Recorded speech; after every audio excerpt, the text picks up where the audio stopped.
Hey, faithful listener, grab your cup of coffee and experience the Bible in a way you never have before. P40 Ministries is a podcast that goes through the Bible cover to cover. It's an awesome narrative that focuses your mind and prepares your heart for God to speak. So join your host, Jenn, for a biblical podcast that's hilarious, informative, imaginative, and fun. The P40 Ministries podcast. Listen now as we go through the book of Leviticus. Hello and happy Monday, friends and faithful listeners. You've tuned into the P40 Ministries podcast with your host, Jenn. And thank you so much for tuning in this morning to share a cup of coffee with me as we discuss the scriptures. And today we will be discussing Leviticus chapter 5, verses 14 through 19. But a couple things before we begin. The first one being, I think you guys might have noticed that I changed the outro music to basically the same track every single time. So unfortunately, you guys aren't going to have a lot of selection when it comes to the outro song anymore because I have to repurchase licenses now. And they're kind of expensive to use all the music I've been using. But this has really made me be motivated to actually start doing my own music. I've talked about that before, probably a year ago on the podcast, that I really wanted to do my own music for the podcast. And obviously I never did it. It takes a lot of time and it's very involved and time consuming.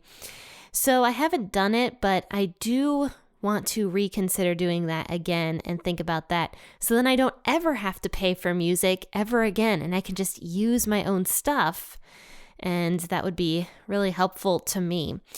But yeah, the other thing is, I'm going to be 100% honest with you guys. I'm really, really struggling. I'm having a hard time. I've been talking to my husband and he asked me, he's like, Jenn, what's going on? Because I often talk to him about work, but for the past few days, actually for the past couple weeks, I have not really mentioned work at all to him. And I've kind of been avoiding the subject. So finally he sits down with me the other night and he's like, what's going on? And I'm like, I'm just really struggling right now. Honestly, you guys, it's been tough. I don't often talk about Satan very often. And I think people tend to blame Satan a lot for either stuff that they did themselves or or whatever else. But I really do feel a bit of spiritual warfare going through the Bible. And I feel very afraid almost to talk about it. One of my biggest fears is persecution, actually. I'm really, really afraid of it. And it's funny because I'm literally doing a biblical podcast that the entire world, if they wanted to hear, could hear. So yeah, I'm trying to get over that fear of persecution based on what I'm currently doing right now. But it's just been really hard for me to talk about Leviticus and even the entire Bible. I go through these waves of just depression. And also I go through these waves of just being really sick. And this entire month has been awful for me. It's just I've been having migraine after migraine. I've been nauseated with these migraines. And it's just hard to sit down and focus on studying the scripture. And I do think that my migraines are related a little bit to spiritual warfare, maybe. So yeah, all right, so that's what I've been struggling with recently, but I'm not going to take up this entire podcast episode talking about myself. So if you guys could keep me in your prayers, that would just be really, really awesome so that I can just, figure this all out and get rid of these migraines as quickly as possible. But let's go ahead and talk about Leviticus chapter 5, verses 14 through 19. I'll be reading out of the WEB version of the Bible this morning. Yahweh spoke to Moses, saying, If anyone commits a trespass and sins unwittingly regarding Yahweh's holy things, then he shall bring his trespass offering to Yahweh, a ram without defect from the flock, according to your estimation in silver by shekels, according to the shekel of the sanctuary, for a trespass offering. He shall make restitution for that which he has done wrong regarding the holy thing, and he shall add a fifth part to it and give it to the priest, and the priest shall make atonement for him with the ram of the trespass offering, and he will be forgiven. If anyone sins, doing any of the things which Yahweh has commanded not to be done, though he didn't know it, he is still guilty, and shall bear his iniquity. He shall bring a ram without defect from the flock, according to your estimation, for a trespass offering to the priest. And the priest shall make atonement for him concerning the thing in which he sinned and didn't know it, and he will be forgiven. It is a trespass offering. He is certainly guilty before Yahweh. So this here is still talking about the trespass offerings that we talked about the other day. In other words, the sin offerings. And this is for when a person unwittingly sins regarding Yahweh's holy things. So I would guess that means anything that was in the temple, anything outside of the temple, or I should say the tent of meeting, or anything like that. If it was something that belonged to God, and a person came in and somehow unwittingly destroyed it, not knowing what it was, that person would still be guilty as somebody that trespassed into Yahweh's house, or someone that trespassed into Yahweh's stuff and broke his stuff. To me, this makes sense as someone who has a house myself. We just moved recently, and if somebody just unknowingly didn't know that we lived here or didn't know what he was doing or something and just came in and destroyed my stuff, I'd be like, I don't care what this person didn't know. I want my stuff back. And so that's kind of how I picture it, is just, these people going in and destroying the stuff that was meant for God, it was meant for Yahweh. Even if they didn't know what it was, they still have to pay that penalty. They still have to pay the price. And God would be willing to forgive them if they made restitution by paying for what they broke, but they would also have to pay an extra fifth, is what it says. So it would be a little bit more. It would have to be an extra fifth. And we see that even in Exodus, when we discuss some of the laws in Exodus, where God said that if a person destroyed something that somebody had, they would have to pay that back in full, and on certain occasions they would have to pay extra depending on what they had destroyed or ruined of another person's. So it's the same thing here. God is saying, if somebody destroys one of my things, they have to pay it back completely, and they have to pay a fifth extra of everything that they broke. But also they have to bring a ram as the trespass offering as well. And, because it was still a sin. This was a sin that this person committed by breaking something that belongs to God. And they'd have to bring the ram in order to be made right with God. And once they did all these steps, it says that God would forgive that person in full, completely forgive. And we see that God does not remember past sins if they have been forgiven. We see that God says that he is going to completely remove the sins from the person, and he will never remember them. He's going to make them so far from that person that they'll never be remembered by him again. And God is very, very good at keeping his promises, and he always forgives when he says he's going to forgive. So this person, even though they did this great offense by completely destroying something that belonged to God, like say they, just completely destroyed the altar in some way, if that person paid back that altar in full and then some, and then also brought the ram, they would be completely forgiven by God. Now, the next thing that it says here, that if anyone sins doing any of the things which Yahweh has commanded not to be done, even though he didn't know it, he is still guilty and shall bear his iniquity.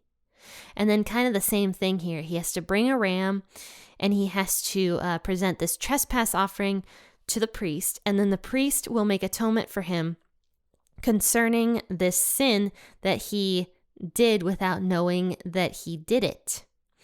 And it is a trespass offering, and he will be forgiven when he brings this sin offering to God. So this just shows a little bit more about how God truly cares about the little things. God cares about these sins that we may not know that we committed. I actually said something on the podcast a little while back, was that, we often think that God is not good in this like aspect of, oh, well, these poor people, they didn't know, that they were sinning and stuff, and God is still going to punish them for that sin. Well, if God made that part of the rules, because think about how God is always just, right? He is always just. So if God made that part of the rules, like, oh, if a person didn't know he was sinning, then it's not actually a sin. It's okay. How many people would just forget or not know the scriptures at that point? People would have a heyday with that and just be like, oops, I killed this guy because I didn't know that was a sin. No, God put this in place so that people would have a reason to study the law, to study the scriptures. And no matter what, if they knew or didn't know that this was a sin, they would still have to pay for the sin that they committed. They couldn't just get off scot-free, just because they didn't understand a law or didn't know a law. And that's the same for many countries nowadays. And that's the same here in America, is that even if you didn't know that you were breaking the law, it doesn't mean that you can just go around breaking laws. You still have to pay for whatever you broke or whatever you did to hurt somebody or whatever else, even if you didn't understand that that was against the law. So same thing here. And I think this just shows how just God is and how he cares about everybody. This entire part of Leviticus here is just talking about God's justness, because these were all sins that people would commit unwittingly, is what it says here. These were sins that people didn't know they were committing. And, this shows how just God is by the fact that he doesn't just, wrap his arms around people and just be like, oh, it's okay because you didn't understand. No, he's strict with everybody, but he's so insanely fair.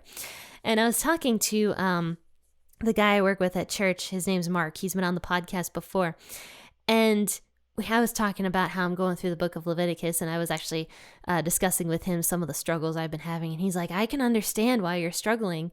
And he said, he's like, it's really interesting, though, how this all came from God's mouth and how just God is through the law.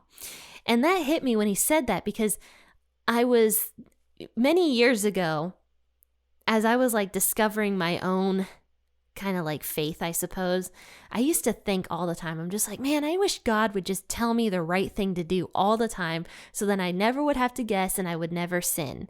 I remember thinking that. But yet this is what the law is. That is what the law is. He was telling his people back in those days, this is how you're supposed to live. And yet the people rejected it. They didn't want anything to do with it because they wanted to go and do their own thing. They didn't want the law that was good and just and fair to every single person, whether it was a king or whether it was a peasant, because we saw that. We saw how fair the law was in that situation, where if a king sinned, he would still have to bring stuff. If a peasant sinned, he would still have to bring something. And, the law was so just and fair, and it was telling people the right way to live. But yet the people, we find out later on, just pretty much rejected God's law. I mean, they kind of followed it, but it was so misconstrued. It was so twisted. And we see that even in the days of Jesus, it was so twisted. The law was incredibly twisted, but it was twisted in a different way where it was overly burdensome. It was so burdensome to the people living in Jesus's day that no one could understand how true and loving and just God really was, because they were worried about, focusing on this itty bitty little thing over here, that wasn't even part of the law, because the Pharisees at the time that interpreted the law said that that was part of the law. And so we see that people just continue later on to twist the law and to just misconstrue it completely. And unfortunately, I think that still happens to this day. But one thing that we often forget nowadays about the Old Testament law is that it's good. This was for people's own good. And God is good. And this was coming straight out of God's mouth, who is good. So clearly, everything that we see so far in the law has been good. It's been for people's good so that they can continue to grow closer to God. Friends and faithful listeners, this was Leviticus chapter 5, and I hope you guys enjoyed this episode. I hope you guys feel blessed by it. And, if you guys have a prayer request, go ahead and contact me at www.p40ministries.com/contact and actually write down all my prayer requests now. So if you have a prayer request, please feel free to tell me and I'll write it down and I will pray for you the next morning. But guys, I hope you have a fantastic rest of your day and I hope this episode blessed you. God bless and happy listening.